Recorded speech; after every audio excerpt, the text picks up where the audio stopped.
जितना बड़ा पैसे वाला हो और चाहे जितना गरीब व्यक्ति हो, जब वोट पड़ता है तो औकात सबकी सेम होती है।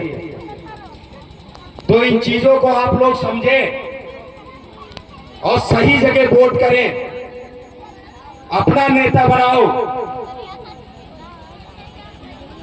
ये मत देखिए क्योंकि आपको अगर कोई 5, 10 दिन, 15 दिन शराब पिला देगा तो आपकी जिंदगी नहीं कटने वाली।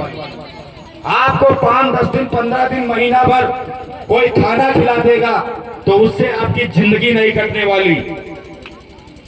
अगर आपको कोई एक साड़ी दे देगा, एक जोड़ी पायल दे देगा तो उससे आपकी जिंदगी नहीं कट जाएगी। लेकिन अगर आपने सत्ता अच्छे हाथों में सौंपी तो ये याद रखिएगा कि आपकी भले ही जिंदगी बदले ना बदले, लेकिन आपके बच्चों की जिंदगी जरूर बदल जाएगी।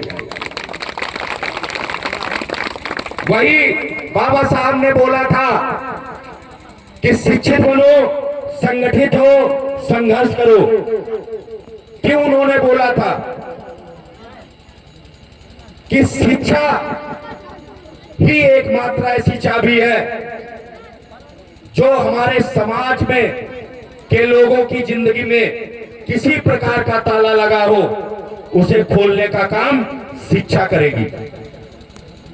चाहे वो गरीबी का ताला हो, अगर कोई व्यक्ति गरीब है और उसका बच्चा पढ़ लिख जाता है, अच्छी पोस्ट पे होता है, तो उसके घर की गरीबी मिट सकती है। अगर किसी को जाति प्रताड़ना दी जाती है, जाति देखकर लोग उससे भेदभाव करते हैं, अगर आपका बच्चा आईएएस, पीसीएस, डॉक्टर, इंजीनियर, वकील बन गया तो ये याद रखिएगा किसी माई के लाल की औकात नहीं है कि वो अपने पास में अपनी कुर्सी पे ना बिठाए। अभी कोई एसपी, डीएम आपके यहां आए, किसी माई के लाल की औकात है कि वो पूछे कि तुम्हारी जाति क्या है? कोई पूछ सकता है? नहीं पूछेगा। अभी भी हमारे लोग हमारी माताओं बहनों को बराबरी का दर्जा नहीं देते, बच्चों को पढ़ाने में भेदभाव करते हैं कि लड़का है तो उसे अच्छी शिक्षा दिलाएंगे, अगर बेटी है तो उसको उस तरीके की शिक्षा मुहैया नहीं कराएंगे।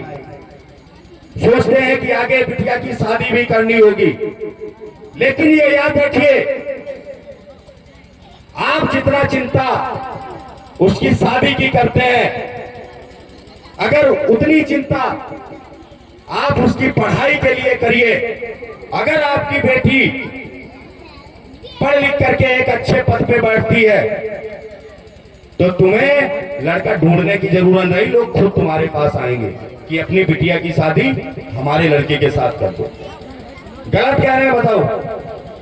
अगर आपकी बिटिया डॉक्टर, इंजीनियर, वकील, दरोगा, सिपाही कुछ है तो क्या कोई आपसे दहेज की डिमांड करेगा? कोई नहीं करेगा। तो इन चीजों को समझिए। और दूसरी बात, बाबा साहब ने बोला कि संगठित हो, वही खिचड़ी वाली बात आप समझिए कि अगर हम लोग आपस में जातियों में भेदभाव करके बटे रहेंगे तो हम लोग कभी भी अपना शासक नहीं बिठा सकते, अपनी सत्ता हासिल नहीं कर सकते। ये जो 15